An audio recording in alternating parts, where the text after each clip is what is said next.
Avant de parler du fond de cette affaire, il est bon d'insister sur les irrégularités de procédure, notamment la violation de droits constitutionnels, que regorge cette procédure en l'espèce à l'égard notamment de M. Soro Kibafori Guillaume. De la violation de la protection constitutionnelle des droits de M. Soro Kibafori Guillaume.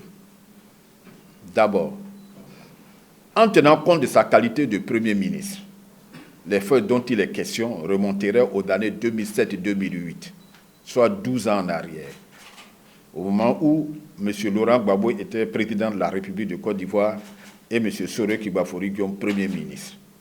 À ce titre, et pour des faits commis lors de sa période de primature, c'est-à-dire dans l'exercice de ses fonctions, seule la Haute Cour de justice est compétente pour en connaître. Cette haute juridiction qui était déjà prévue par la Constitution ivoirienne de 2000, article 108 et suivant, l'est également dans la Constitution de 2016, article 156 et suivant. En conséquence, le tribunal de première instance d'Abidjan, juridiction de droit commun, ne peut en aucun cas engager de poursuite à l'encontre de M. Soro Kibafori Guillaume pour les faits dont il s'agit.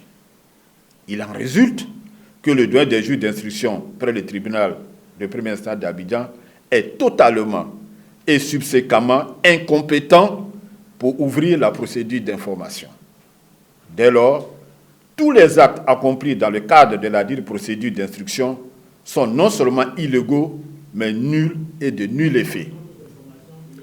Ensuite, en sa qualité de parlementaire, les faits présumés de complicité ou de recel et blanchiment des capitaux, en ce qu'ils sont liés à l'acquisition de la résidence sise à marque résidentielle, ne sauraient être qualifiés de récents, ni même traités comme avoir été commis en état de flagrance. Or, en dehors des cas de flagrant délit, l'article 92 de la Constitution ivoirienne est formel. Aucun membre du Parlement ne peut, pendant la durée des sessions, être poursuivi ou arrêté en matière criminelle ou correctionnelle qu'avec l'autorisation de la Chambre dont il est membre, sauf le cas de flagrant délit. Il est évident que dès lors que la qualité de parlementaire ivoirien de M. Soro Kibafori Guillaume n'est point contestée et que les faits présumés de complicité ou de recel et de blanchiment des capitaux allégués datent de plusieurs années, et enfin qu'à la date du 23 décembre 2019, l'Assemblée nationale ivoirienne était en session, M. Soro Kibafori Guillaume ne saurait être poursuivi, comme c'est malheureusement le cas en l'espèce, en l'absence d'autorisation préalable de la dite Assemblée à laquelle il appartient. Enfin, en tenant compte de son statut d'ancien chef ou président d'institution, M. Soro Kibafori Guillaume bénéficie de la procédure spéciale, articles 27, 28, 29 et 30 de la loi numéro 2005-201.